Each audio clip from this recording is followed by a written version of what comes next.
Good afternoon, and welcome to this, the 153rd Commencement of Boston College High School. We will begin our program with the national anthem, sung by the concert choir, directed by Dr. Marina Rosenberg. At the conclusion, please remain standing for the invocation.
Reverend Brian Conley, S.J., Rector of the Boston College High School Jesuit Community, will lead us in prayer.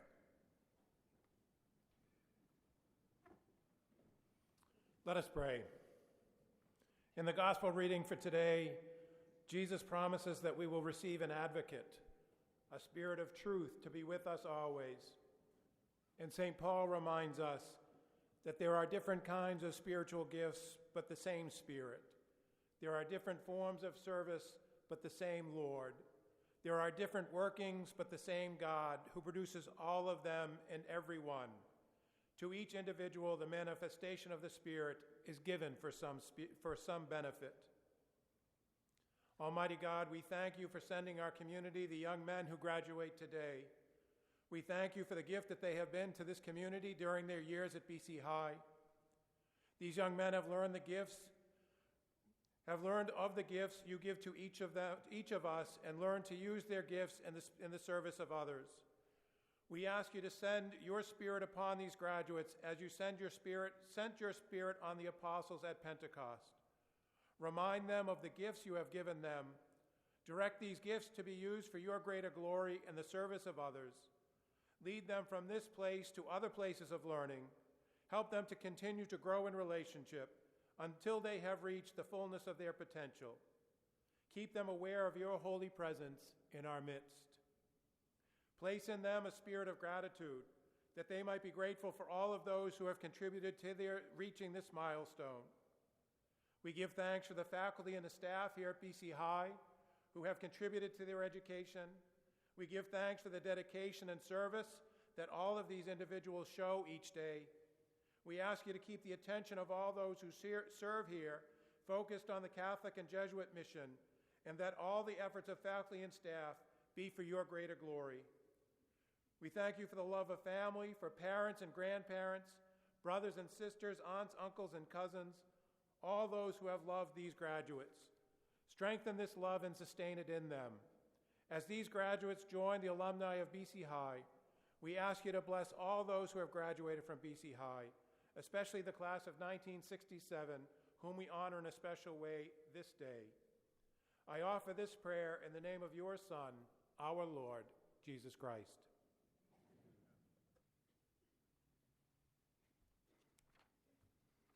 Please be seated.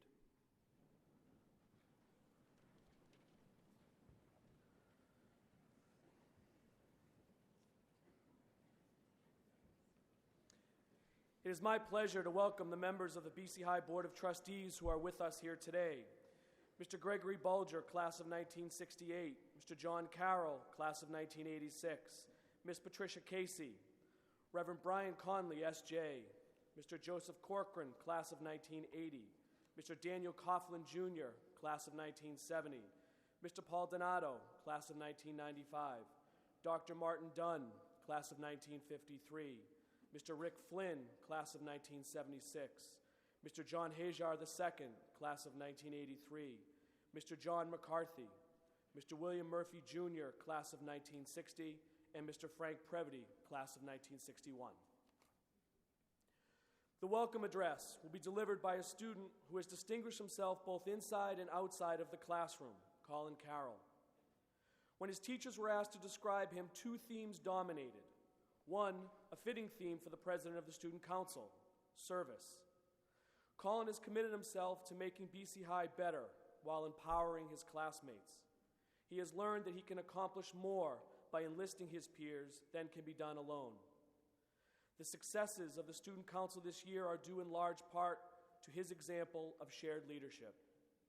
The other theme that emerged when speaking about Colin was his kindness.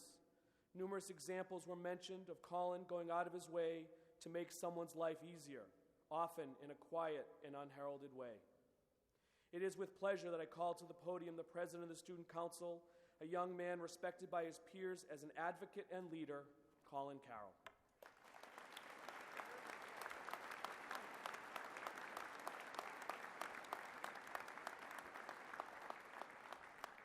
Thank you, Mr. Drain, for the introduction.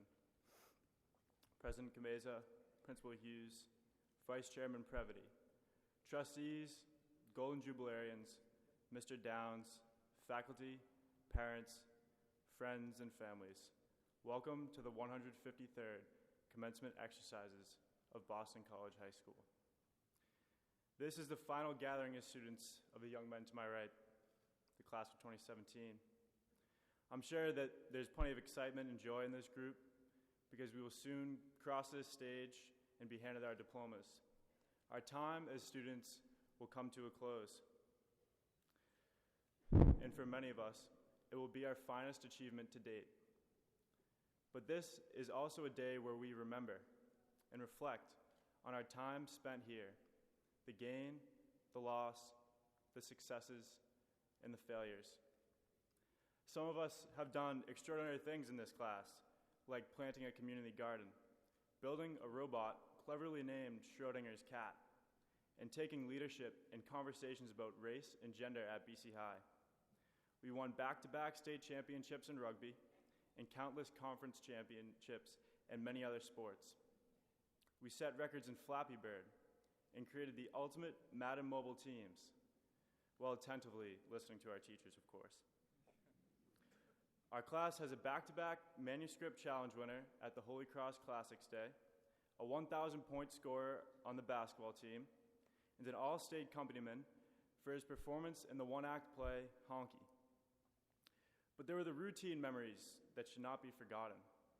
The days spent waking up early to get on the train with friends, half asleep, and trudging over the footbridge after wasting money at Star Market. Shaw's for those who remember. There were conversations at the breakfast table and mornings spent bustling to get papers printed at 8:12 in the morning, praying that the connection would work.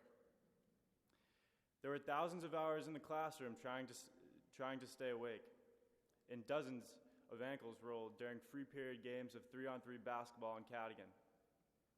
There are evenings spent in the library listening to music and debating who the greatest really is, Kendrick or J. Cole, Jordan or LeBron. It would be a disservice for me to pretend like this was the perfect place, because it was not. It did not always feel like home to all of us. Some of us struggled academically, burning the midnight oil, studying just to pass, crossing our fingers, and hoping to get into the college of our choice. Many of my brothers fought to feel fully welcomed in spite of the color of their skin, their interests, or where they returned to after a long day at 150 Marcy Boulevard. Many of us were cut from teams that we hoped to win with, and most of us have never achieved the ultimate success of winning the final game or match of the season. Not yet, at least. Far more painful than any loss on the courts, field, course, or rink were the losses of grandparents, parents, aunts, and uncles, but it was often the consolation of our friends and faculty members who helped us through those tough times, showing us support and direction. Still, through those difficulties, we had our triumphs. But to say the credit was all ours would be forgetting the folks who helped along the way. We were lucky to have had this opportunity, to be here with our friends at a beautiful school, learning, listening, and competing with just a chance to do something great. I hope this has occurred to all of us. But as we sit here and look out at this sea of people, it only seems more evident. It was not an opportunity created all by ourselves. No. We can thank all the benefactors who helped build this incredible campus and who provided us with scholarships so that we could attend. Welcome to the many incredible alums who are here with us today. Thank you for inspiring us with your heroism, perseverance, and selflessness, like the many Ignatius Award winners who spoke to us throughout our time here, or like Mr. Downs, who's here with us today. Welcome and thank you to all of our parents and guardians for guiding us over the past 4 years, helping us while we learn to become men of integrity and character. Welcome to all of our teachers who gave up their mornings, evenings, and free periods just so we could get a 5 on the AP exam, or a 3. Thank you for being forgiving when we turned in our papers a day late, or a month, and supporting our academic interests, no matter how much they may have strayed from the curriculum. Welcome to our phenomenal coaches. Thank you for staying late and motivating us to strive for excellence. And most of all, welcome to each of my brothers in the class of 2017. We should thank each other for being there on those train rides, mourning with each other, freezing at practice in the Dorchester Bay wind, and reminding each other of the difference between standard deviation and standard of error before an important test. Thank you for memorizing lines and forgetting them. Thank you for making the most of the opportunity here by listening, learning, and competing, and often laughing. With complete gratitude, one last time, I welcome you all to our graduation. Thank you.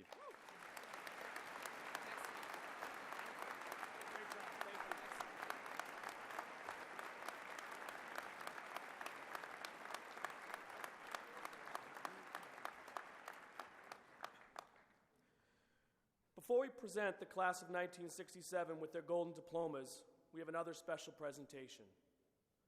For 35 years, Bill Kamase's professional life has centered at BC High. As a teacher, principal, and president, he demonstrated a unique brand of leadership that blended true faith with a strong sense for inspiring our vision for the future. Today, at his last graduation ceremony, we thought it fitting to present him with an honorary diploma. So, Bill, please accept this Boston College High School diploma from your friend and our principal, Steve Hughes.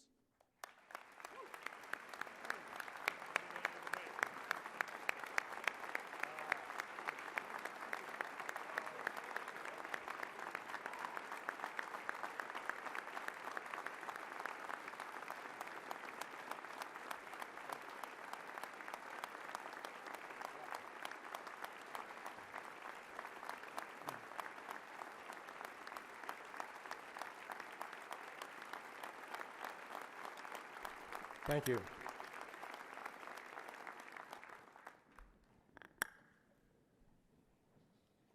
I know I must be leaving because they're getting things by me that I didn't know about.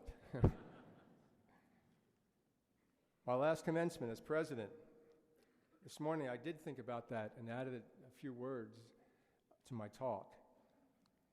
What I thought about was this,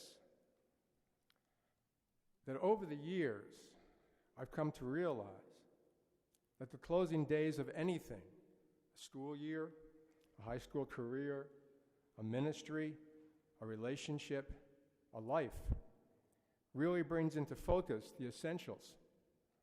And today I feel it more than ever. What I feel is that this is an excellent school and a community, strong in every possible way, but also in the best possible way, and that is by being loving and loyal despite all differences, wanting what is good and just, and not just for the community, but for all creation. This school has an amazingly textured history, a vivid present, and I know, really, the best is yet to come. I will miss being a part of it, but I am so grateful and feel blessed to having spent the better part of my life with you here.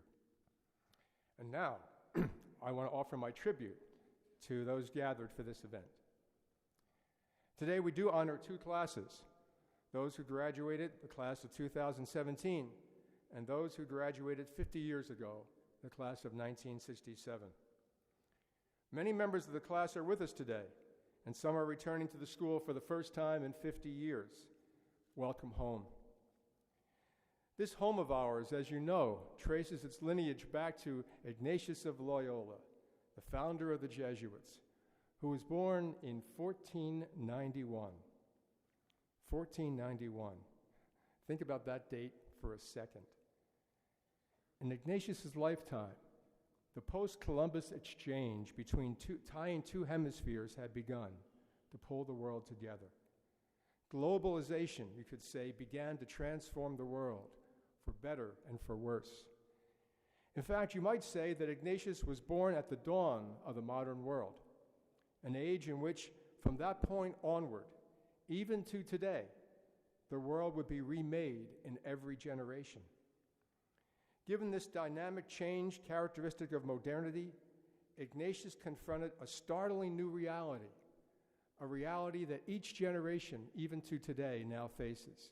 And it's this: your life will not look like your parents' lives. Your children's lives will not look like yours. Rapid, morally ambiguous, dynamic change is now what every generation must confront. So Ignatius is born into a world that seemed set on fire, in which rapid change opened up avenues for the best and the worst human impulses. From his writings, we know that he saw these competing impulses firsthand.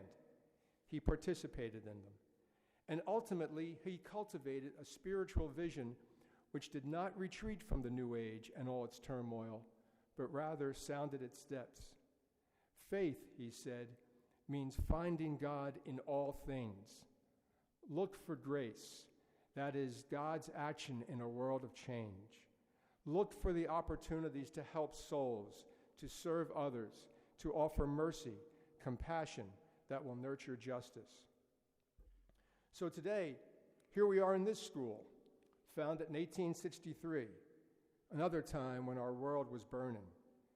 The sin of slavery was tormenting the nation, and in Boston, new immigrants struggled to gain a foothold in a city that viewed them as unwanted and dangerous aliens.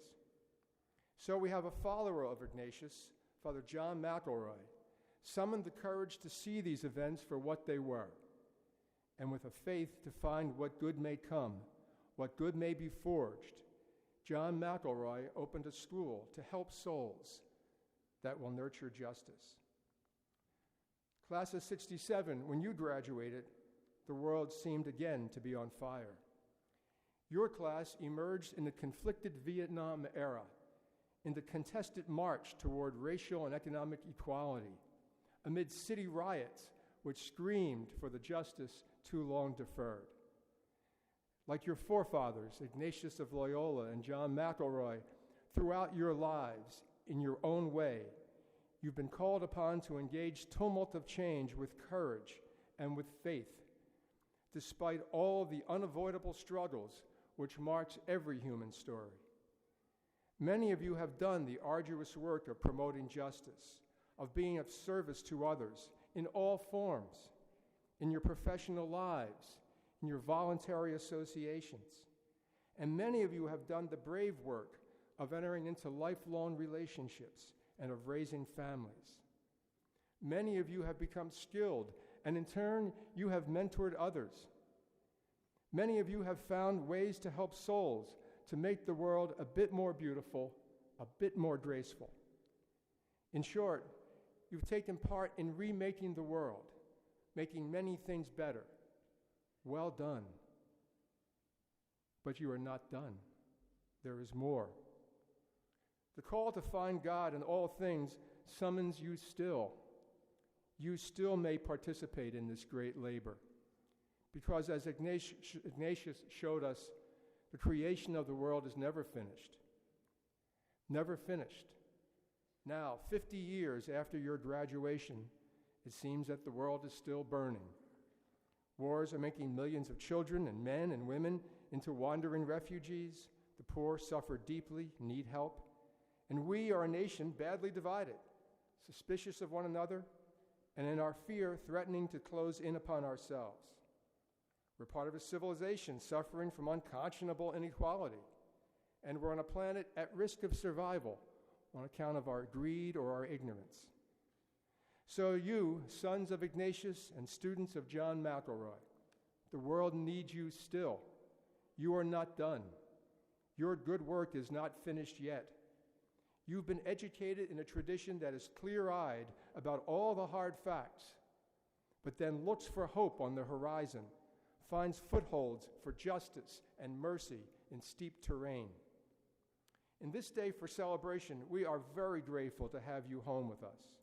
Your alma mater delights in the men you've become. We cherish the memory of the young men you were when you left here 50 years ago. But I summon the men you still have to be. God, quote, God so loved the world, the scriptures tell us. The beloved world still needs you.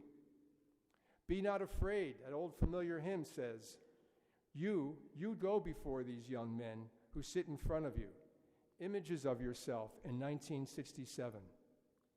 Their generation, the class of 2017, are rightfully your heirs. As long as God gives you the strength, go before them in moral strength. Help them, show them, model for them what it means to find God in all things. With the wisdom and the skill you've gained over these 50 years, continue turning the world's fire into a forge of compassion, justice, and mercy. It's not too late. Do this for us. Do this for the greater glory of God. God bless you always. Thank you.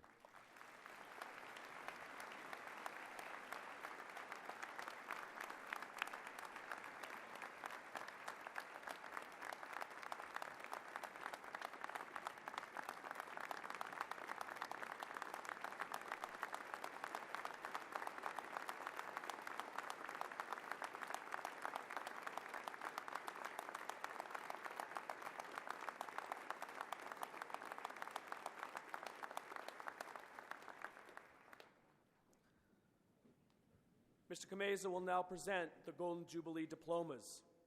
Assisting him will be Mr. Frank Previty, class of 1961, Vice Chairman of the Board of Trustees.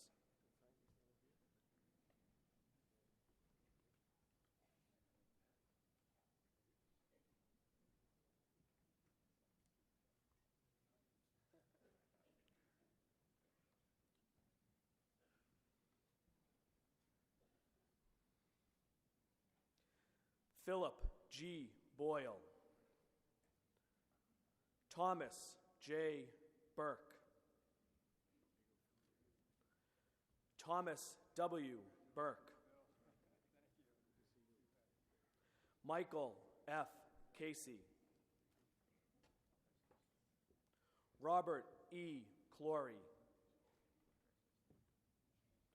Christopher E. Coakley. Paul M. Conley. Robert A. Curley.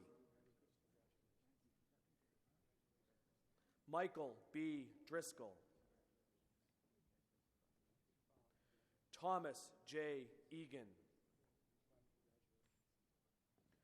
Roger J. Falcione.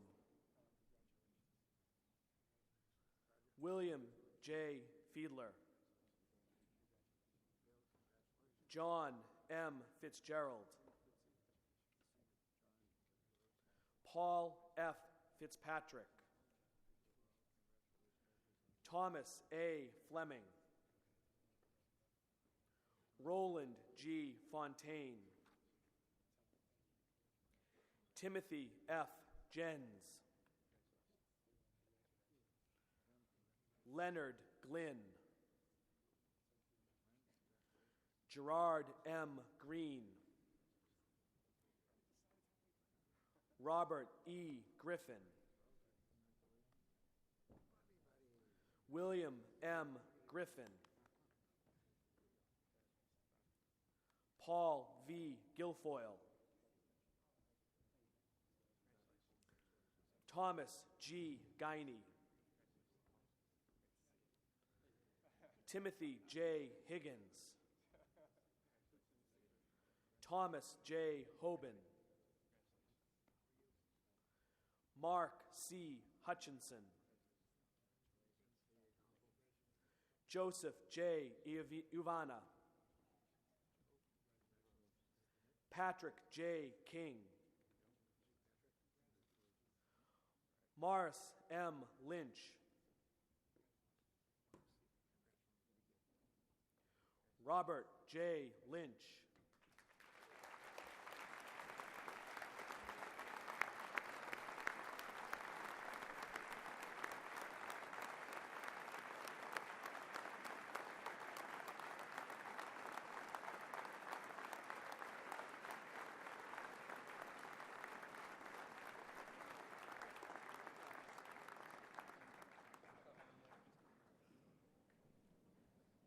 Owen J. MacDonald, Robert L. Lynch, Jr., Owen J. MacDonald, John G. Madden, Joseph P. McDonough, John D. McLaughlin, John V. Murphy, John P. Nightingale,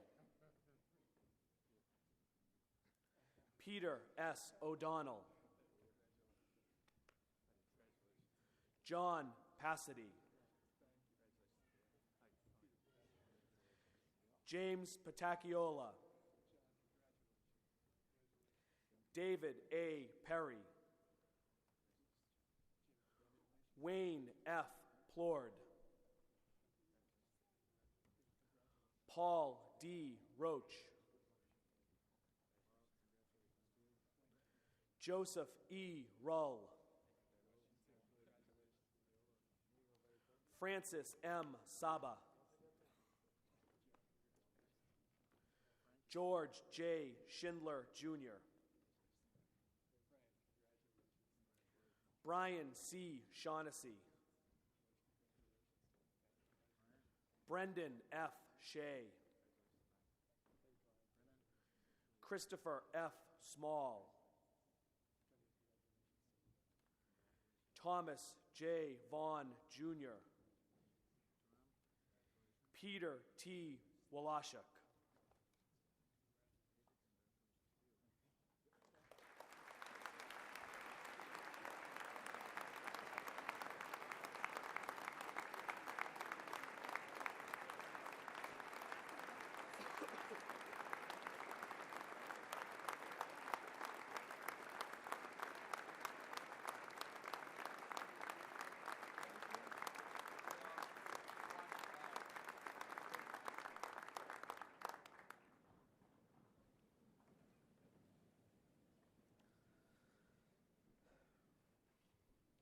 It is truly an honor to welcome Patrick Downs, Class of '01, as our commencement speaker today. Members of the class of 2017, I know that 16 years seems like a long time to an 18-year-old, but in the life of a school that is 153 years old, 16 is a mere blink. The Patrick Downs who 16 years ago sat where you sit today looked a lot like you. He took the red line to school. He was an avid sports fan. He'd attended 2 Kairos retreats. He got pumped up for baseball games by listening to rap music. His little brother was a couple years behind him here at BC High, and he was excited to go off to BC in the fall. In the biography written in the program book for today, you see that it says that he was a member of the 2001 state baseball championship team, a team that consisted of 5 players who would eventually play professional baseball and 10 who played at the Division I level. Patrick was not one of them. He does not hide the fact that a significant role for him on that team was third base coach. Given all that I just said, it may seem as if Patrick was an ordinary BC High graduate in 2001, but that impression would not be accurate. What is more telling is the fact that his classmates referred to him as Jesus. Now that may seem blasphemous, but it was meant as anything but. It was always said with pure admiration. Even as a 15-year-old, other 15-year-olds recognized what our city, state, and country have over the last 4 years. The passion, love, and commitment that dwells inside Patrick made him different. He was kind but not sappy. He was principled but never condescending. He did the right thing, but he also did not pretend to walk on water. The Patrick Downs who has been thrust into the public eye these last 4 years possesses the same traits and now has a unique perspective shaped by his experiences. Class of 2017, you have nearly reached home plate, and I can assure you, you have an experienced alum here to wave you home. Patrick.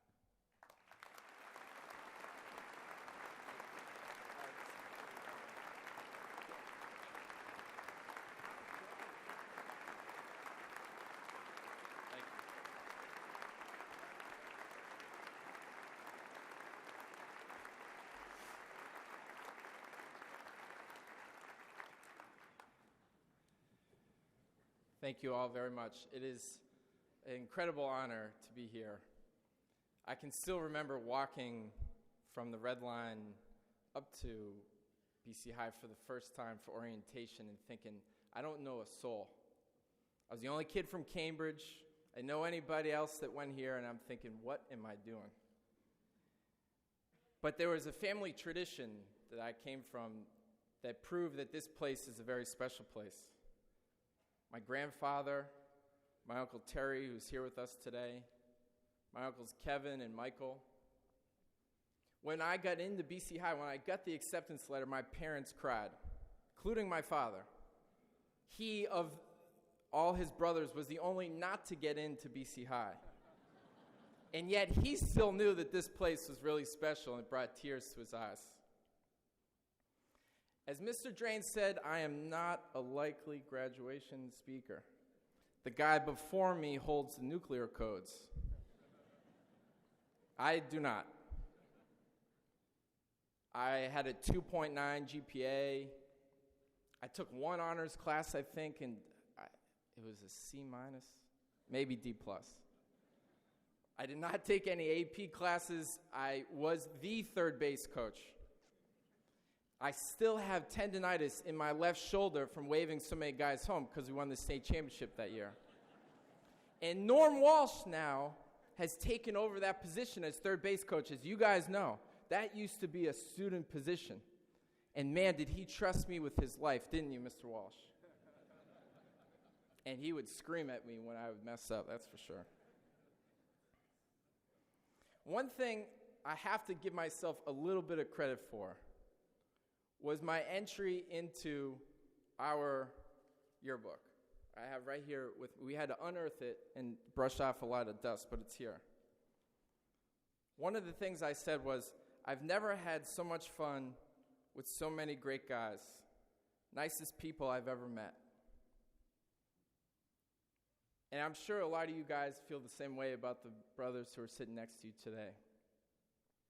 I had the incredible privilege of coming to a place like this and meeting other people who thought like me, who felt like I did, who saw the world as a place for them to make an impression on for good. Many of those guys I had the privilege of going to Boston College with as well. And a few of them are standing in the back of the room today here to support me.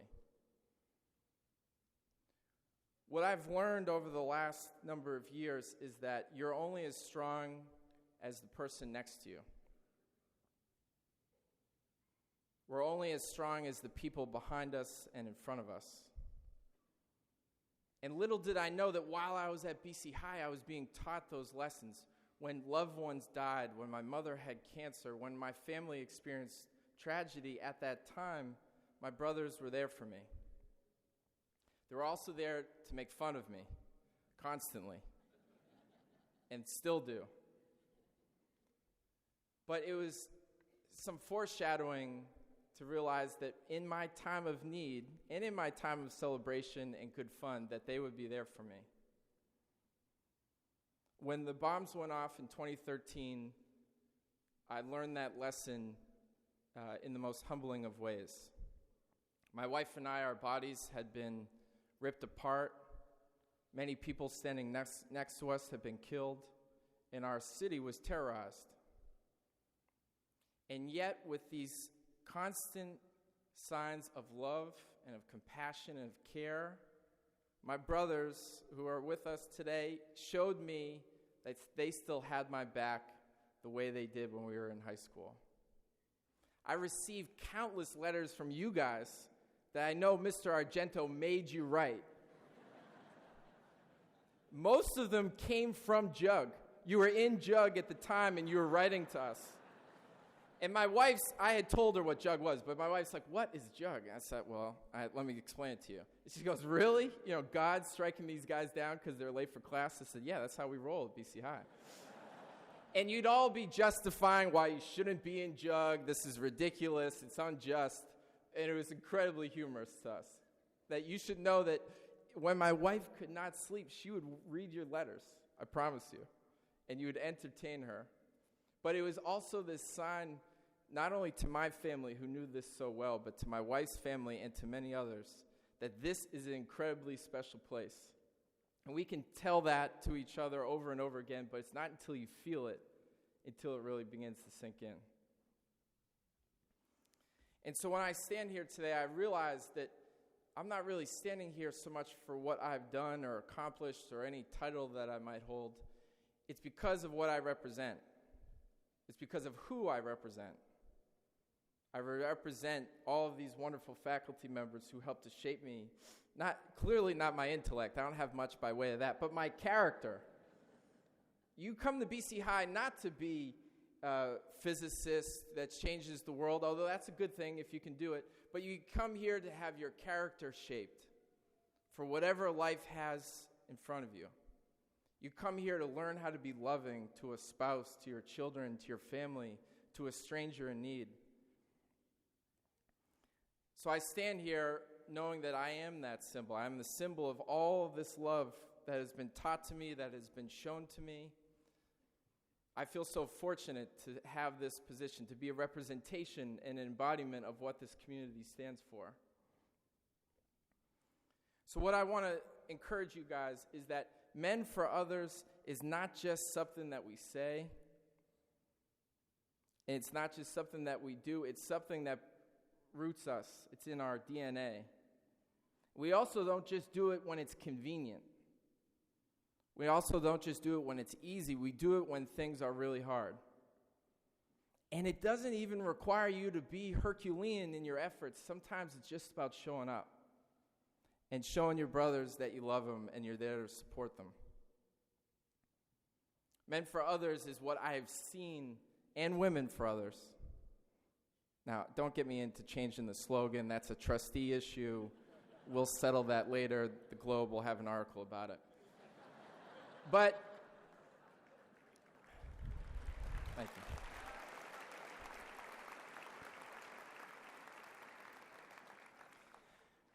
What I want to tell you guys is, be men for others.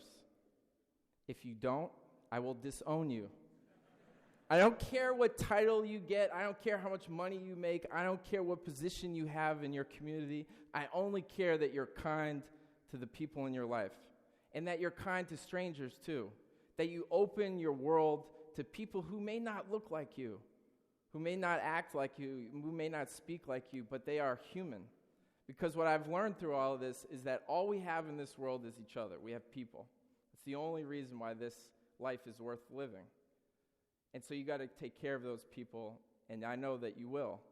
And I know that as you leave here, that you will also continue to be a symbol of this community the way I am. That we are all symbols of what it means to be loving men for others.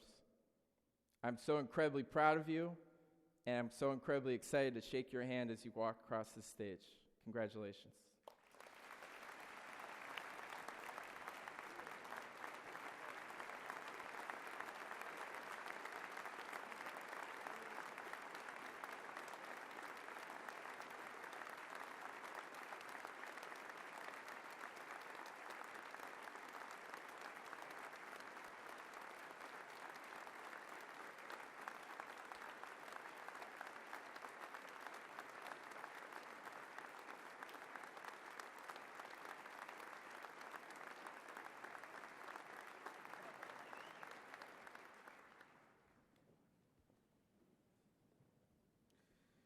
Mr. Stephen Hughes, class of 1973, principal of Boston College High School, will now present the class of 2017. I'm going to follow Pat Downs, right? Oh, great. I'll do my best. All right, honored guests, faculty, family, and friends of the graduates, members of the graduating class of 2017. It's my privilege to present the graduating class. Before I do that, on behalf of the faculty, the staff, administration, and the Board of Trustees of Boston College High School, I would like to thank the parents of the graduates for the great trust they have placed in us. We're humbled, truly humbled, by your support, and we're blessed to have worked with you in forming your sons these past few years. To the graduating class, preparing for this moment, I began to take a look back over your years here at BC High. I tried to catalog your accomplishments. I wanted to see what you had done with your time while you were here. I thought I might list your achievements in the arts, athletics, or scholarship, or recognition in competitions such as mock trial, curtamen, theater, or music, or perhaps list your travels across the globe to places like Tanzania, Buenos Aires, the Dominican Republic, or Dublin. You are an accomplished and well-recognized group, and that is all well and good. But after your years at BC High, you know that recognitions and awards are merely a context, an assumption perhaps, but never an end in themselves. You have been taught to pursue excellence, not because the rewards that come with achievement, but because in doing so, you give greater glory to God. Ad Maiorem Dei Gloriam. So rather than list your recognitions and awards or review what you have done, let me review what you have become, what you will continue to become the graduate at graduation. During the past few years, you have become open to growth. You have increasingly taken on the responsibility for your own growth as a person. You are becoming a person who desires integrity and commitment in all facets of your life, and you have developed the habit of reflecting on your experiences. When you first came to BC High, your motivation was external. You did things because you wanted to please someone or because you wanted to avoid punishment. As you leave BC High, your motivations have become internal. Growth, change, forming and reforming yourself has become habit. You have come to understand that education goes far beyond the matter you are absorbing and enters your personality, your character, the entirety of your mind and your soul. You have come to understand that real education is a process, an interior growth, and it will remain a part of you forever. During the past 4 years, you have begun to learn to strive for academic excellence. You have directed much of your energy to the pursuit of knowledge. You not only exhibit competency in those areas, those academic disciplines necessary for further education, but you have begun to develop skills and understandings which go beyond the academic requirements for college. You have worked to form in yourself permanent, worthwhile habits, habits of the mind, such as accurate observation, careful planning, close concentration, and systematic work. You've also worked to form in yourself habits of the will, such as commitment, perseverance, and optimism. You are beginning to appreciate the need for intellectual integrity and self-motivation in your lifelong quest for truth. You are becoming religious. You have examined your beliefs with a view to establishing an active relationship with a religious tradition and community. For many, that tradition is Catholic, but it may be Baptist, Muslim, Jewish, Episcopalian, Buddhist, or any one of a number of faith communities. What is important is that you are engaged in a community of faith, that you have immersed yourself in spirituality, and that you have begun to form a healthy conscience with which to evaluate moral choices. You are loving.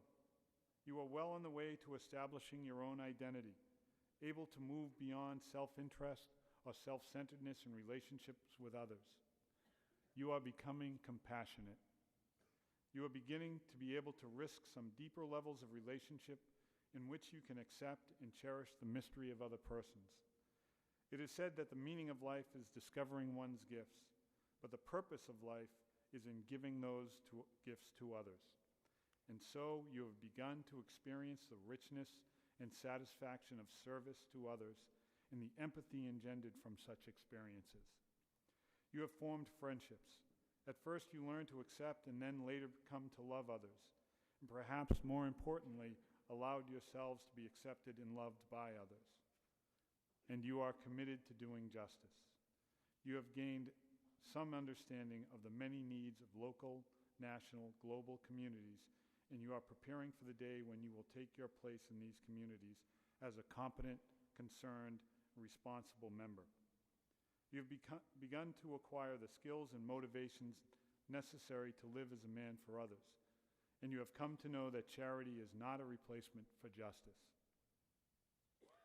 So this is what you've accomplished during these past several years. So while you were learning literature and French and chemistry, you were also learning to have faith, compassion, understanding, and courage. This is the mission of BC High. It has been the mission of all Jesuit schools all over the world since the middle of the 16th century. I'm going to read to you a quote from the Ratio Studiorum. For those who are unfamiliar, the Ratio Studiorum is the original plan and methodology of Jesuit schools. In other words, the why, the what, and the how of Jesuit education. It was completed more than 400 years ago. The quote reads, "Those who attend the schools of the Society of Jesus in pursuit of learning should be convinced that, with God's help, we shall make as great an effort to advance them in the love of God and all other virtues as we shall do to perfect them in the liberal arts. Like those who have attended Jesuit schools during the last 400 years, we have sought to form both your minds and your souls. So as much as you have been prepared for the academic rigors of your college education, you have been prepared to do God's work here on earth. You have been prepared. You have been called to be nothing less than saints. And the world desperately needs you. A saint is not a concept that we employ much anymore. Even I feel a little uncomfortable with the word, perhaps even the concept. But it can seem like a notion from a different era. But if you recall your readings of the lives of the saints, you will see some helpful models of lives lived well. Many saints, perhaps most saints, including Ignatius, are wonderfully flawed people, just like us, who nonetheless had the courage and the faith to rise each day and try again, to remake themselves, to try to live better lives. It is in that light that I call you saints. You have been prepared to form and reform yourself, and you have learned that to serve others in whatever your vocation is the greatest of gifts. It is perhaps the easiest to see that we need saints to serve the people of Calcutta or the Dominican Republic or in any of the marginalized communities of the world.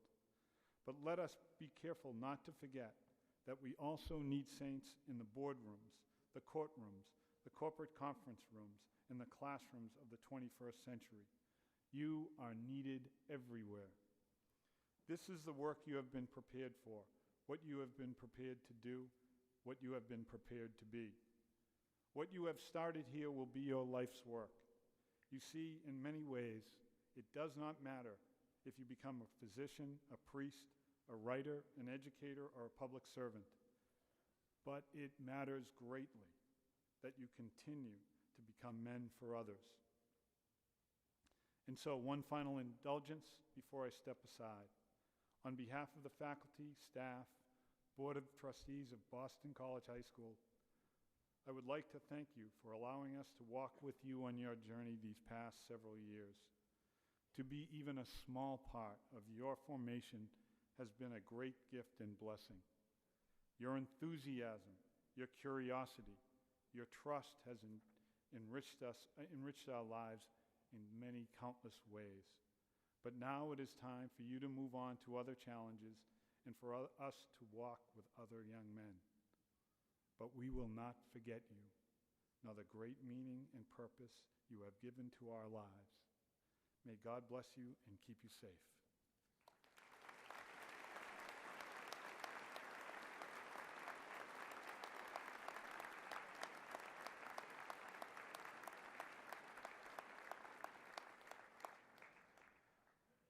I will now call the roll of the class of 2017 for the conferral of diplomas. Parents and friends, we welcome you to come forward to take a picture of your graduate as he makes his way across the stage. But we ask that you wait to come forward until you see him lined up in front of the bleachers. That will give you plenty of time to make it to the front and not block the view of other guests. Thank you. Please hold your applause until the end so that all names may be heard. Assisting Mr. Hughes in presenting the diplomas will be Mr. William Kameza, Mr. Frank Previty, Vice Chair of the Board of Trustees, and our commencement speaker, Patrick Downs. Jacob Abubakar. Alexander Gregory Aceto. Christopher James Allen. Nicholas Robert Alto.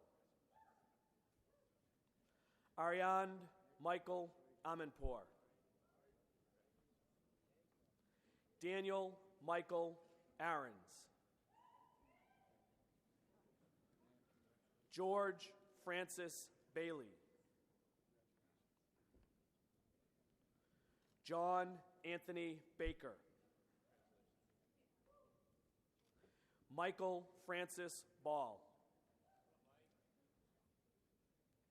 Andrew Barada. Eric Owen Barber. Cameron Joseph Barker. Peter Trevor Woods Barrett. David Daniel Barry. Griffin Allen Bast. Gabriel Winston Bosa.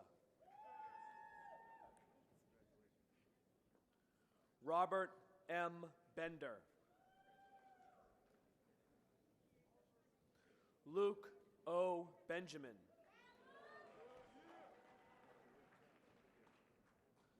Louis Patrick Benoit.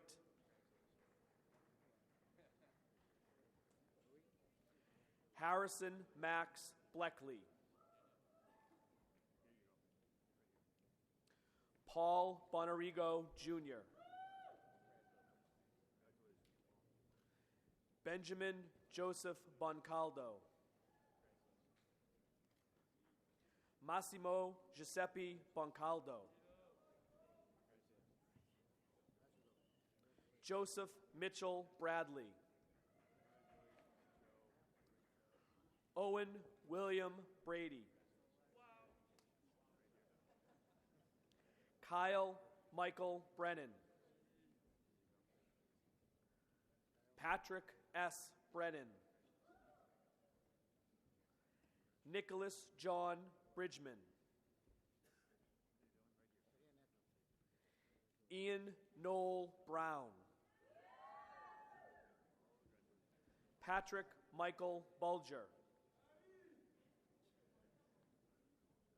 James Joseph Burke,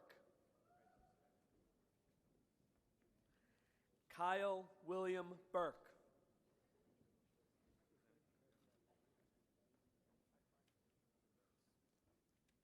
Keenan Christopher Byrne,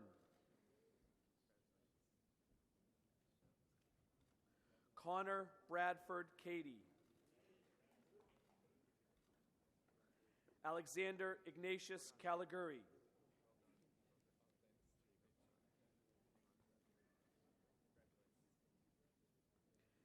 Edward Michael Callahan, Ryan James Campbell,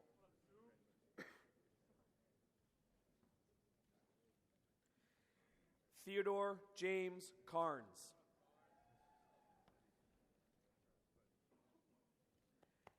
Matthew David Caron, Ryan Patrick Carrigan,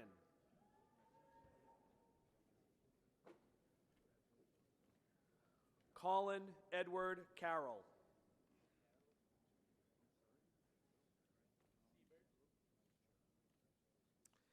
Ethan Chesley Cash, Rocker Michael Seant, Benjamino Celestine,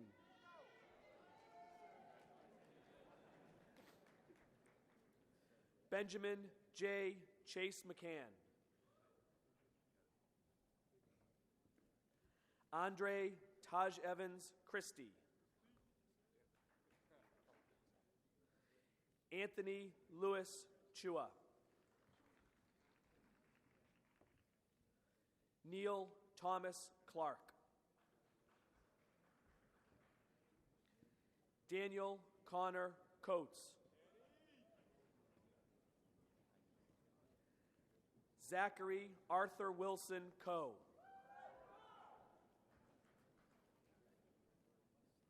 Henry Anthony Calagio, Christopher Daniel Colbert,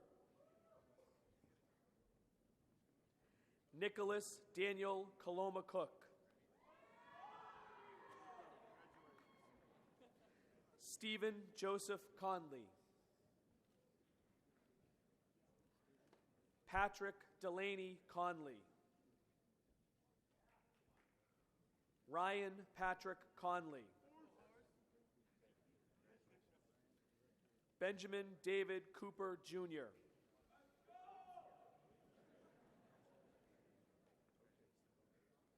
Michael Patrick Corcoran,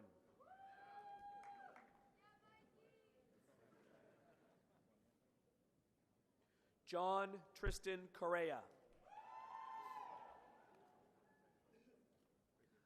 Dante A. Cortez, Nicholas Patrick Corwin, Chance Dalton Coughlin, Michael John Coughlin, Christopher Laxina de Jesus,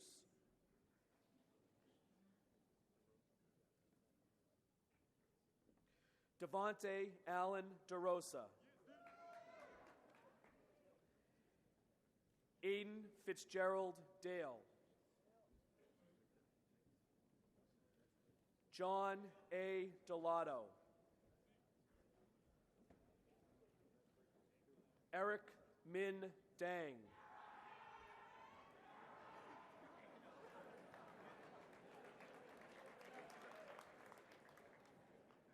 Nicholas Young Daniel, Jared C. Daniels, Timothy Charles Dardinsky.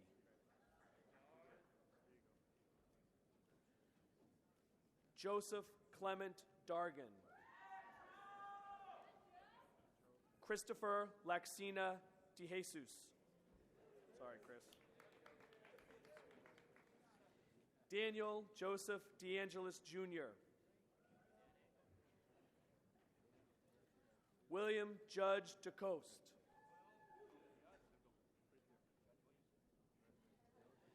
Peter Madden DeSisto. Tyler Michael Dion.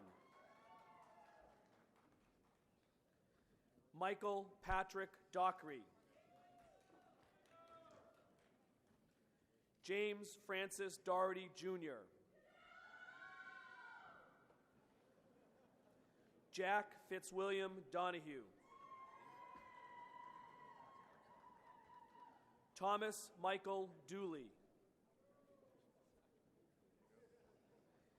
David Joseph Doremus.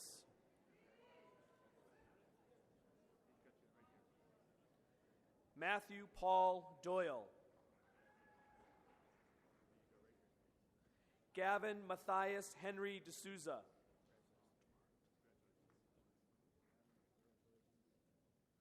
Michael Joseph Duarte.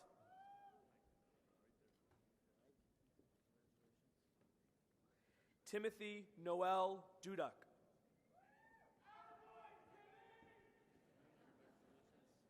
Daniel Ricardo Valarezo Dujak. Eamon Connell Duffy. Addie Din Dong.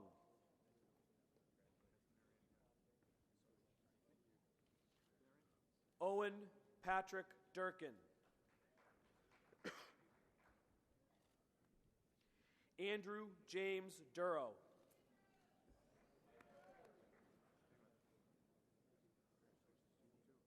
Mark William Edwards.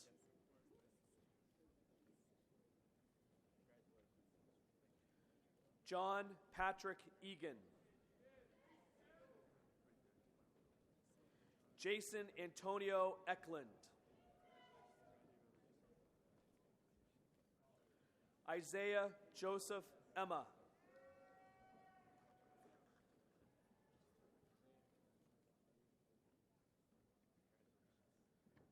Chotsky Pierre Paul Eugene.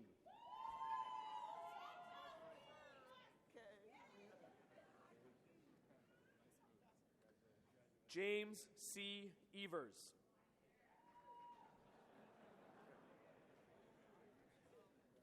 Nicholas Francis Fantasia. Ahad J. Farid. Evo James Fernley.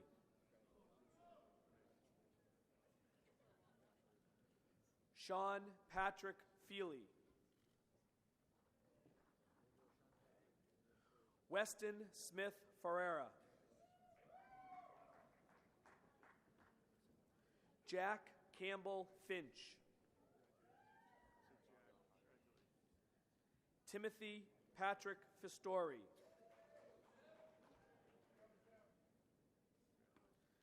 Matthew M. Flanagan. William Ryan Flanagan. Jack Arthur Flavin. Matthew Richard Fox. Delano R. Franklin. Gerard Peter Frasca. Jacob T. Friedman. Aman Michael Gabriel.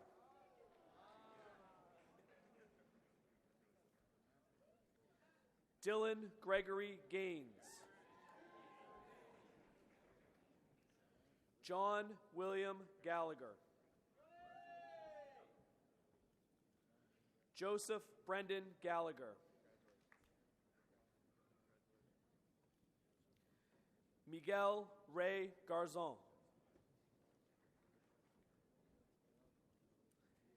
Samuel Pellegrini Gelli.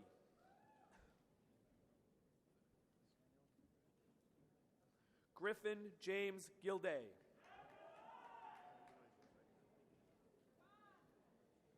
Andrew James Golden. Ryan Matthew Goals. Anthony Louis Gonzalez. Jake Robert Gosnell.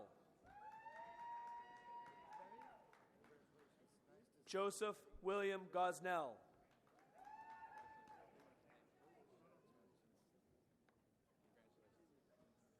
Jack Palmer Green.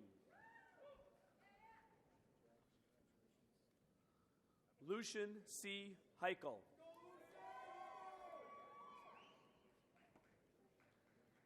Dean N. Halim II.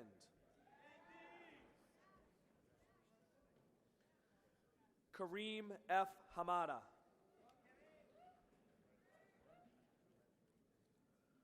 William Michael Hansberry. Patrick Joseph Hansen. Ethan Van Harris. Noel Ignatius Hart.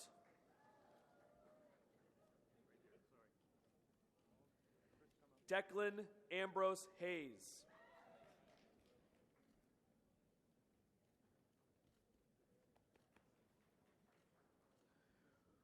Connor Patrick Healy.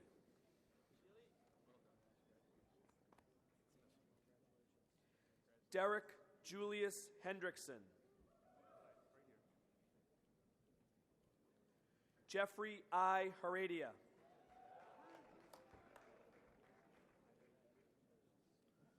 Sean Robert Hernan.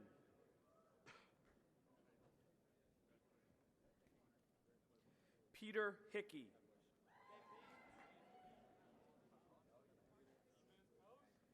David Terrence Hillman. Timothy John Irish.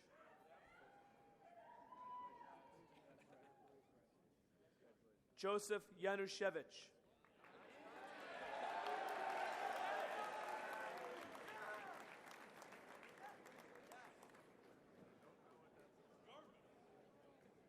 Ryan Paul J.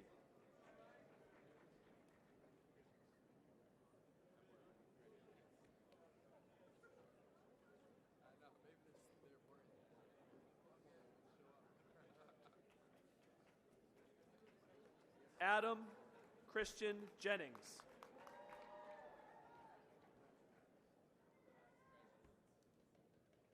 Patrick Vincent Jennings.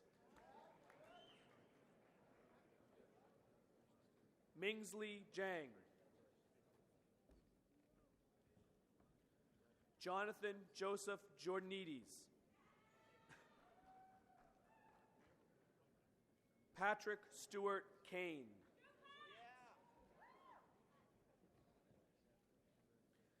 Michael Francis Kearns. Nicholas Robert Kearns. G. Patrick Keogh IV. Aiden Christopher Kelly. Brian Paul Kelly. Timothy Edward Cohane. Argo Edward Kiernan Padre. Sean Michael King. Alexander J. Costas. James Michael Cowlick. Ryan Christopher Cowlick. Andrew Harrison Cronellis. Nicholas Graham Latchney. Patrick John LaCourte. Colton James LaFerriere. Peter O'Neill Lagrateria. Aiden Timmons Largy. Robert McGowan Largy.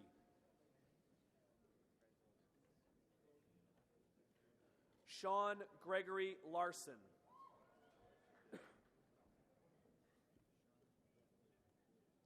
Trevor James Layden.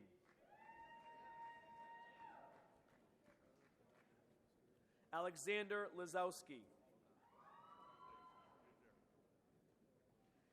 Declan Christopher Leary. Stephen James Legier. Joseph Desmond Leiden.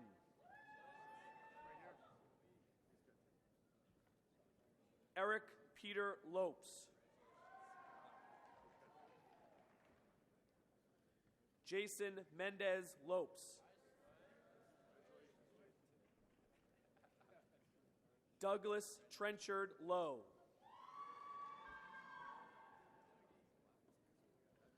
Joseph Patrick Lynch. Liam Lynch.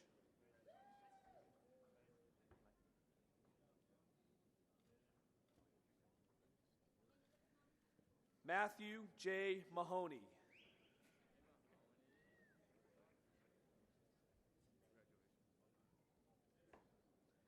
Ferris John McLoof.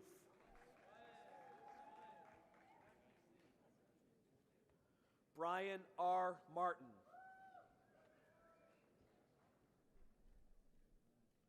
Alexander Richard Mastrocola.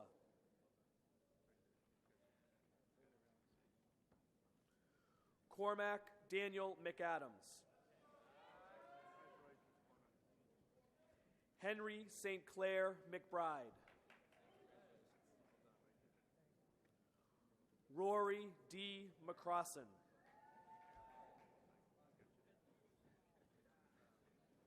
Maxwell J. McCollum. Sean Patrick McDermott.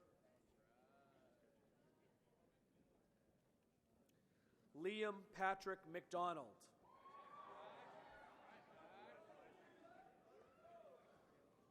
Luke Patrick McDonald. Liam Francis McDonough. Sean Daniel McDonough. Ian Marshall McGregor.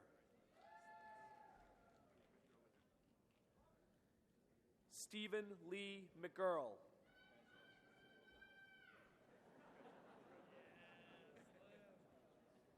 Ryan Liam McIntyre.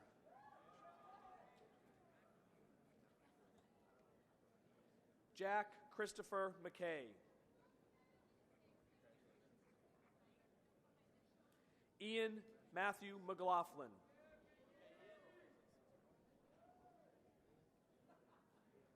John Joseph McMorrow.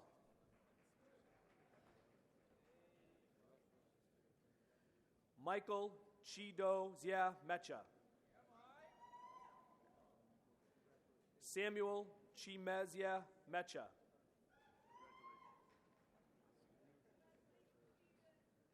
Edwin Leonel Mahia.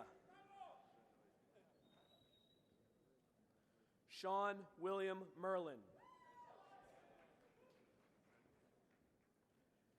Jack Andrew Michalski. Brendan Joseph Mignoni.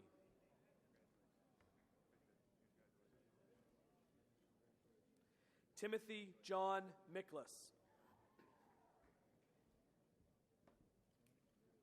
Ahmad Naeem Muntu Mims.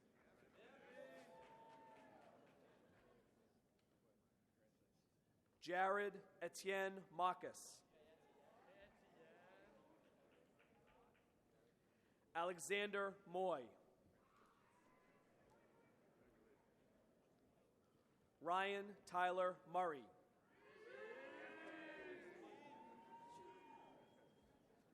Clifford Ha Myrtle.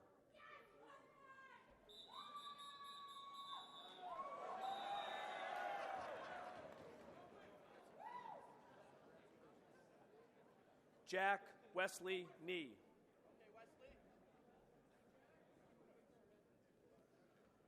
Ramses Antadiop Mejale Ngashoko.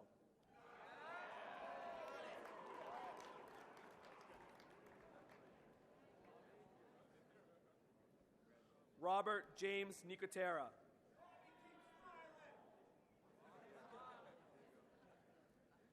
Malcolm Avian Norman.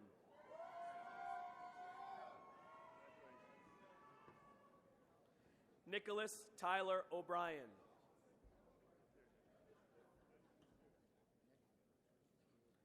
Brendan Dean O'Connell.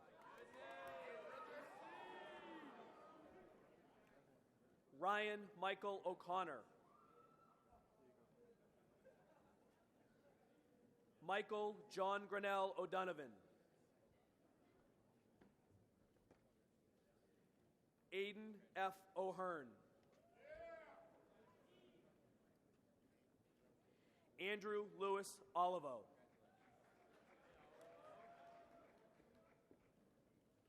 Robert George O'Shea III.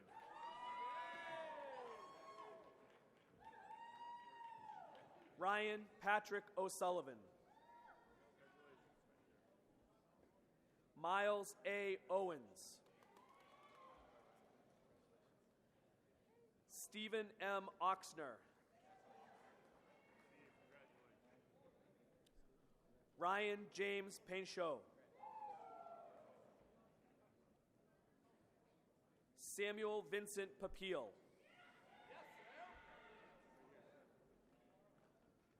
Brian Richard Parsons. Krish Kristakant Patel Jr.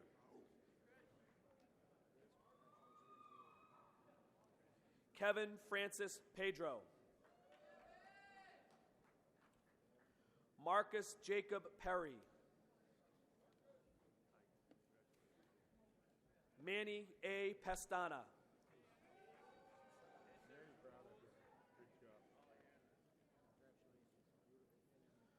Graham Scott Peterson.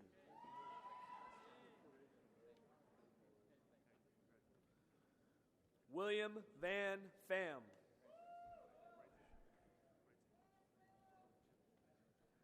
Michael Allen Pache.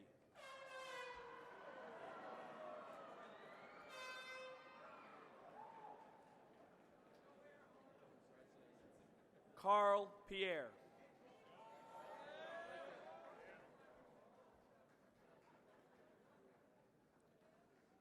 Lemuel Andre Pierre Charles.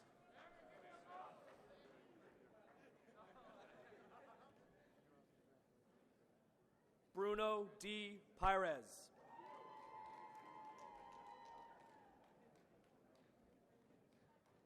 Ronell Joshua Pondujour.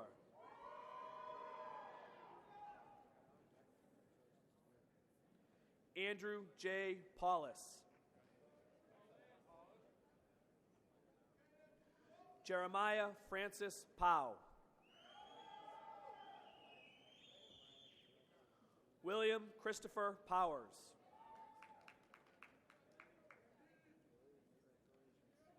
Andrew Joseph Prendeville. Robert Thomas Price. Connor Daniel Quinn. Val Ryan Raffinen. Gaetano Joseph Ragusa.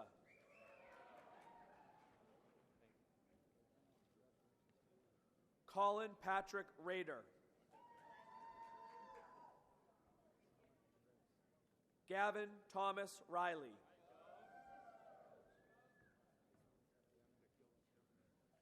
Joseph Louis Reska.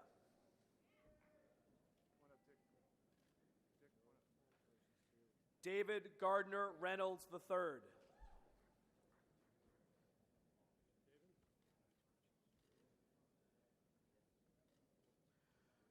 Charles N. Richard.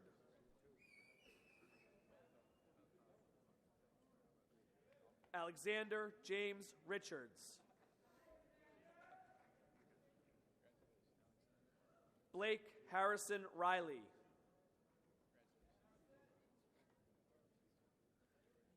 Jacob Daniel Rodriguez Sioni.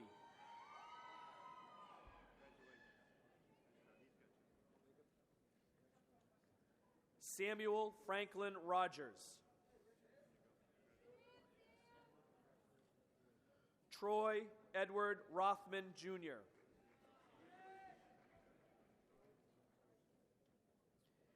Aiden Connor Roy.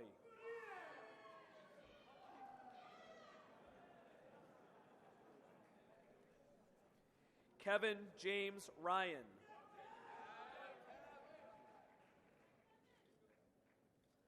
John Walter Repzinski. Andrew Joseph Sanfilippo.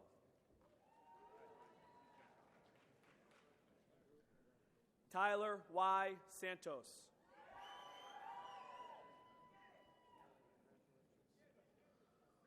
Cole Morgan Scheiber.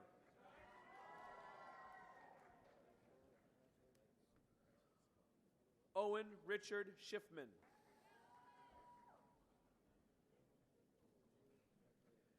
Jackson Warren Schorer.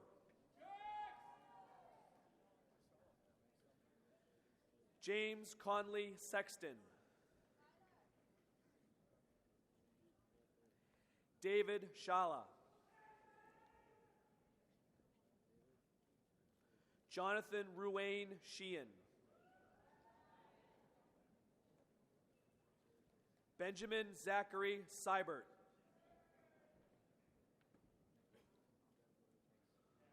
Luke Anastasios Sideropoulos.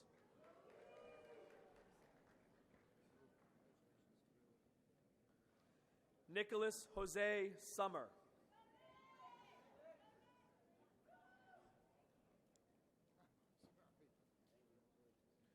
William Thomas Special.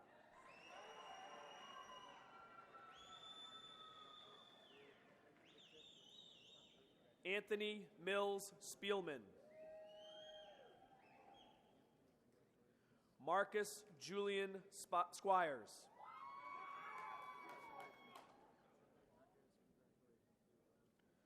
John Paul Stenson.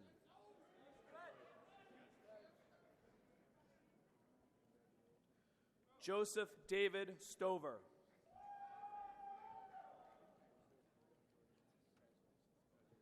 David M. Sullivan III.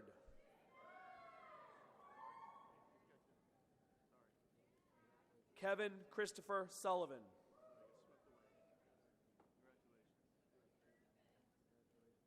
Abel Tadell.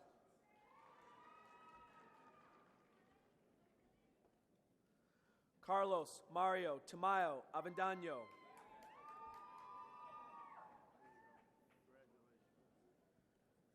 Jack Robert Tedeschi.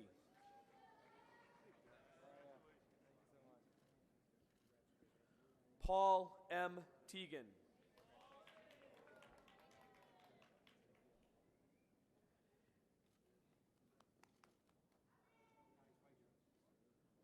Edward V. Than.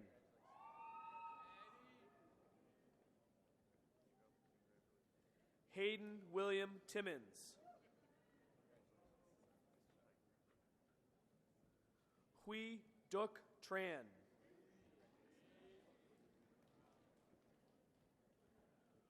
William Hugh Tran.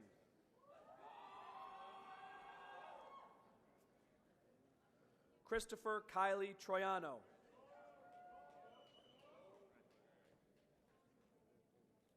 Sean Patrick Tyrell. Griffin Michael Vaza. Nicholas Joseph Vale.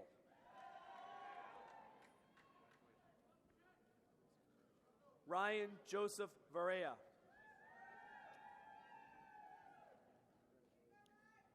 Matthew K. Wagner.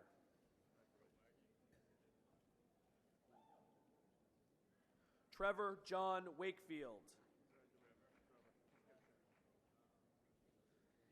Cameron Mark Walsh. John Ryan Walsh. Patrick John Walsh. Scott Patrick Walsh.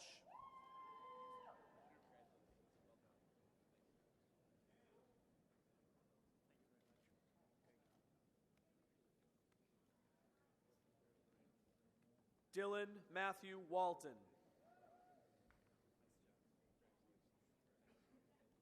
Patrick Michael Watson.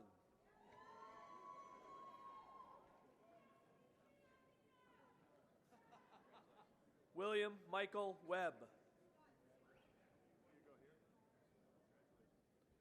Thomas John Wesner.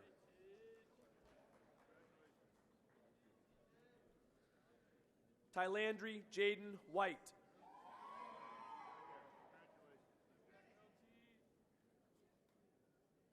Thomas Richard Whitaker.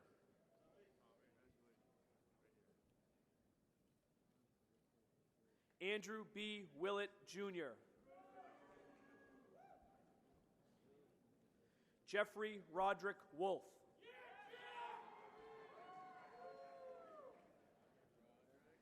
Cameron F. Woods.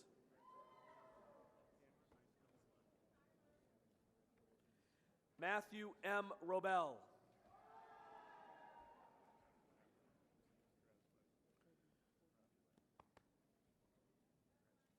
John Stephen Zamito III.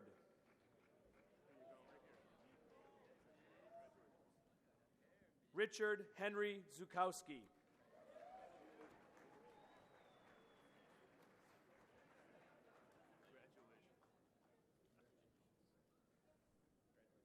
The class of 2017.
The student selected by the faculty and staff to deliver the senior address this afternoon is Nicholas Summer. Each teacher who was asked to comment on Nick referred to the way he thinks or his quest for understanding. They marveled at his maturity with which he approaches learning and his insatiable pursuit of knowledge. At the same time, they noted that Nick always strives to understand the perspective of his peers and teachers. Nick's rugby coach echoed the sentiment of his teachers when describing the intense drive coupled with concern for others that Nick brings to the rugby pitch, where he's a standout player and teammate. Outside of the classroom and off the fields, Nick has exhibited care for the environment and care for his fellow man. He describes his service trip to New Orleans last February as a pivotal moment in his life. This young man who loathes complacency, constantly seeking to elevate himself in his endeavors, is very deserving of the privilege of addressing you here today. It is with pleasure that I present to you Nicholas Summer.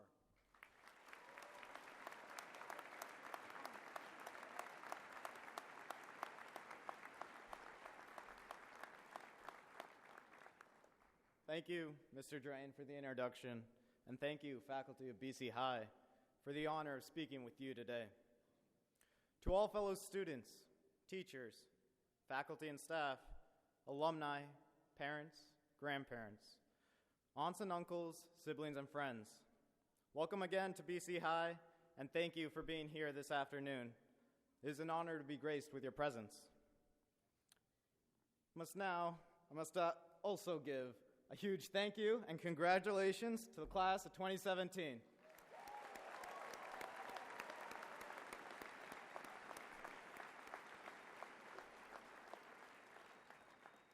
Guys, we're now officially BC High grads, and to answer all your questions, no, it does not feel any different. You guys have filled my time here with unforgettable memories, with invaluable life lessons, and I wouldn't want to be sweating here in a white tux with anybody else. Thank you. So the day has finally come. The moment we've looked forward to since freshman year has finally passed. As a class, we formed lifelong friendships, mastered the art of last-minute essay writing, and managed to survive dozens of oppressively hot liturgies.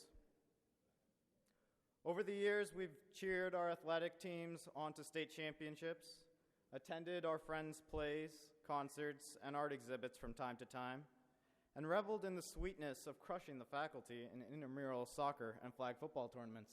Sorry, guys. In class, we've uncovered common themes between Horace, Catullus, and Ovid, derived the value of life and the value of ln of x. And we discovered that the English department really likes teaching Shakespeare. But these are all things every graduating class at BC High has also done. So what set us apart? Well, the librarians told me that they think we are the best class ever, so we got that going for us. We've only been here 3 years, but everyone knows I speak for the entire faculty. With nearly 90%, our class also managed to successfully destroy BC High's school record for the highest percentage of senior athletes receiving Scholar Athlete Awards.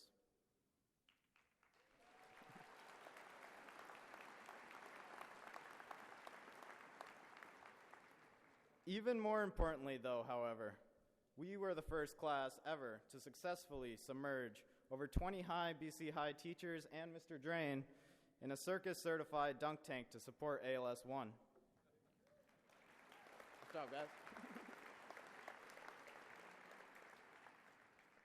Among many other things, members of our class also led the robotics team on to its first tournament win in school history and governed the entirety of Massachusetts Youth and Government Legislature, while also beginning new clubs like the Engineering Club, DECA, the Hispanic Latino Association, Students for Soldiers, Fencing Club, and Film Discussion Club. Also, as driven community leaders and student activists in the Black and Latino Student Union, the Green Eagles Club, and the Catholic Gay Straight Organization, our class forced important social issues, once on our school's back burner, to the forefront of student and administrative consciousness.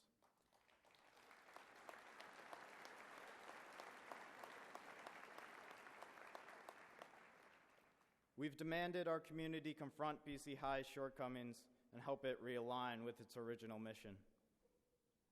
So again, here we are. Since our first days, we've all come a long way. I just wish the same could be said for me on the embarrassingly frequent days when I forget that 7 times 8 is equal to 56, not 72. And I remember back to the first week of 7th grade when I asked Miss Landers not to call on me in pre-algebra class, because till then I had refused to fully memorize my times tables. Regardless, I like to think BC High is prepared as well, and that we are now ready to confront the challenges that lie before us. But today, as I find myself faced with that now immediate reality, I find that I'm still troubled by some ominous questions. How does one live as a high school graduate? What does it mean to be a BC High alum? Now, considering that I'm still mostly a high school student with very little wisdom and little more than 18 years of lived experience under my belt, there's probably not much new insight I can offer on this topic. But nonetheless, I believe there is great value in hearing other people's stories, so allow me to share some of my own thoughts. While it is at times like these where commencement speakers often laud the limitless potential of soon-to-be graduates and celebrate the world as an oyster for the taking and changing, I'd like to offer a slightly different, more subtle hot take on what it means to be a high school graduate. One spring Friday afternoon, 3 years ago, shortly after the opening of Cadogan Hall, I joined a long line of people gathered outside McNeese. The winding procession had snaked its way down the hall from the Cadogan atrium into the breezeway. The occasion, I learned, was the wake of Miss Sheila Becker-Galius, a greatly beloved BC High Spanish and French teacher who, for 30 years at BC High, led a life of inspiring love and selflessness. Her career included working closely with immigrant families new to BC High and volunteering for the Share the Light program foundation in Haiti.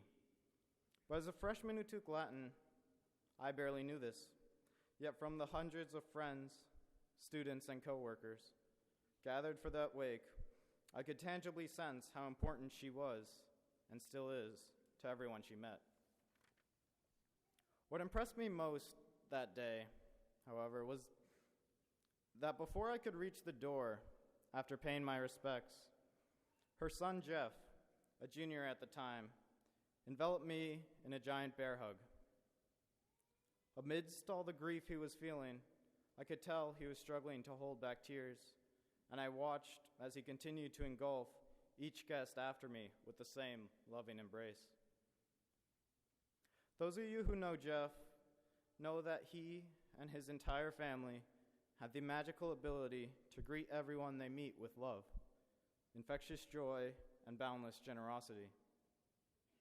Watching Jeff, I realized that he was exhibiting the very best of BC High, someone who chooses to love rather than judge, and who believes in being a good person for the sake of being a good person. Over the past 6 years, I've seen these characteristics beginning to take shape in my classmates and in myself, and I've seen them exhibited time and time again in the faculty around us. I've seen confused freshmen find their identity and mature into confident seniors. I've seen friends on retreat discover the power of self-reflection and throw their masks aside and embrace their true selves.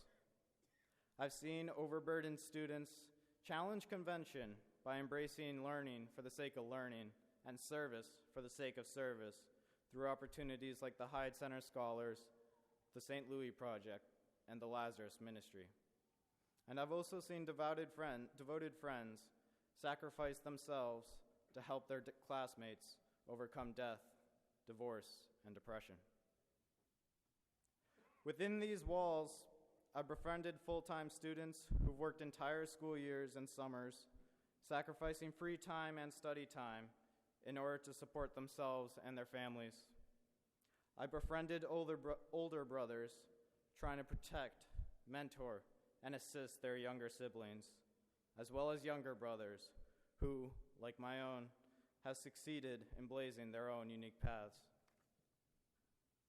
I've also seen teachers go above and beyond to assist struggling students, and I've seen coaches exhibit and extol the virtues of character, perseverance, and sportsmanship. I've seen campus ministers show students how to believe in themselves and how to be comfortable with their identity, and I've seen guidance counselors nurture and escort their mentees through the woes of life and the drudgeries of Naviance and the college application process. Nowhere, however, have the answers to my questions been more clear to me than when I experienced them firsthand in the hallways of Chataima Elementary School in Lacombe, Louisiana. Last February break, when 11 classmates and I traveled to New Orleans, our group leaders, Ms. Myers and Ms. Landers, made it clear to us that we were going there not to build houses, paint community centers, or staff soup kitchens. We were going there to practice the ministry of presence. Our duty was not to do, but to be, and we were expected to take what we learned and live it out in our own lives. It was on that trip where the kindergartners of Miss Tammy's class showed me how to live a life of value. As I played word bingo, built Legos, and read picture books, I noticed that the kids accepted me immediately, and they began to look up to me as a role model and as a confidant. Each day, they would grab my hand and ask me to play games or draw pictures with them. One boy in particular, Liam, refused to leave my side, and as he followed me around each day, holding my hand, rubbing his head against my leg and silently holding my hand, I could tell that he had some sort of learning disability and that his family situation was not ideal. As Miss Tammy put it, Liam was treating me like the older brother he should have, but didn't. The same day, in Chataima's after-school program, I met Caleb, a cute little first grader who seemed different from all the others. While everyone else in the computer lab goofed off, Caleb sat focused, not unlike I did at his age, his eyes glued to the computer screen, reading each game's instructions very carefully and glancing over at me every few seconds to make sure I was doing the same. Caleb and I developed a special bond, and he later asked to hold my hand as we walked to a different classroom. When I rose to leave an hour later, after helping him with his homework, he gave me a long hug and asked if he could hold my hand again the next day. A week, of course, was the only answer I could muster. Will you hold my hand? You are the older brother he should have, but doesn't. Sometimes the keys to life stare us straight in the face. Since coming back from New Orleans, I've often wondered if this is who we should aim to be.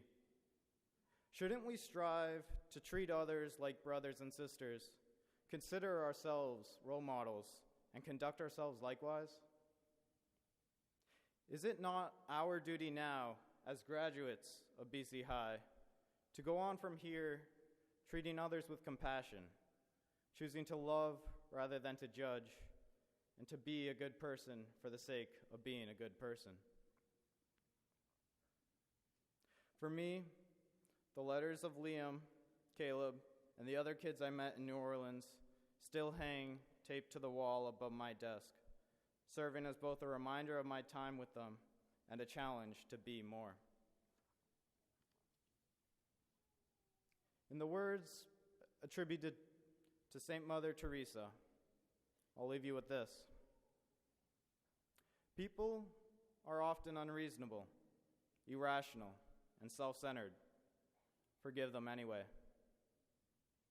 If you are kind, people may accuse you of selfish, ulterior motives. Be kind anyway. If you are successful, you will win some unfaithful friends and some genuine enemies. Succeed anyway. If you are honest and sincere, people may deceive you. Be honest and sincere anyway. What you spend years creating, others could destroy overnight.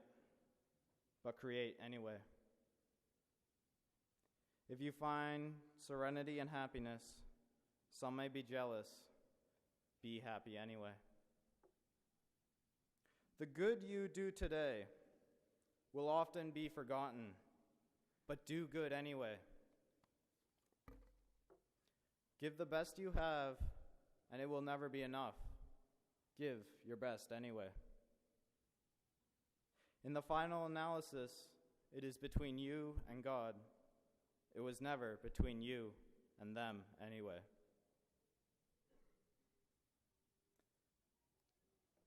As the kids of Kairos 77 would say, class of 2017, you will always be my legit brothers.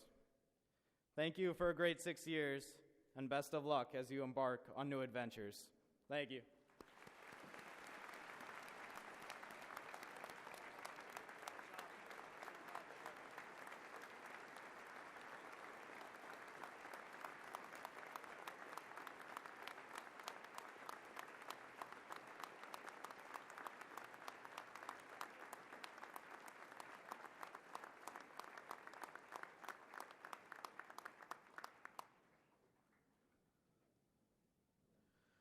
I ask Reverend Ronald Perry, S.J., Assistant Coordinator of Service and Justice Initiatives, to send our graduates forward with a benediction.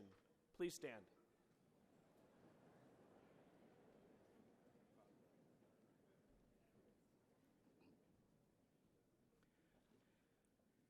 Dear members of the class of 2017, we are happy for your accomplishments and successes over your years here.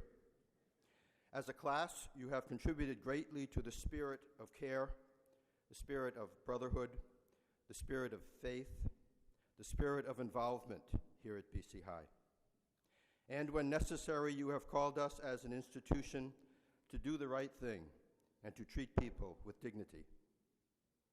In significant ways, you have helped shape this school into what it is today. Not perfect, but striving for the more, the better, the magis, to use an Ignatian term. Willing to face our challenges head-on in a caring and collegial way. Always wanting what is best for us individually and as a school. We thank you for all you have given to us. We will miss you and the spirit you brought to us every day. As we offer this blessing for you, our graduating class, we do so not as a prayer of goodbye, although in some ways it is that, but we offer it more as a prayer of welcome, welcome into the community of BC High alumni. You will always be a part of our family here, and we hope that you will frequently return to campus for formal events, but also informally to renew and continue the relationships you have begun here. I will now ask the members of the class of 1967, our Golden Jubilarians, to join me in this prayer of blessing of the class of 2017. So I would ask the members of the class of 1967, please extend your hands in blessing over the class of 2017 as we pray.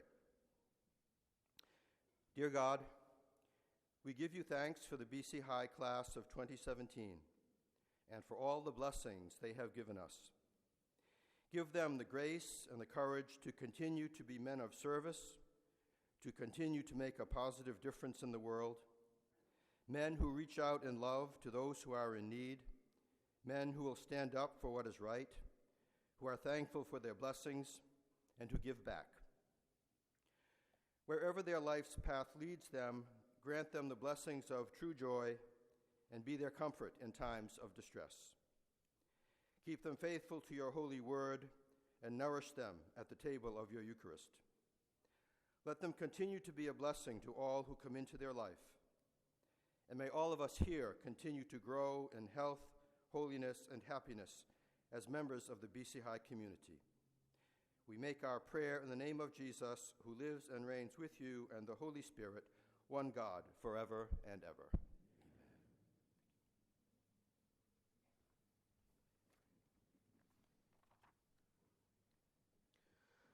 Graduates will congregate by the flag on the front of McElroy after the ceremony.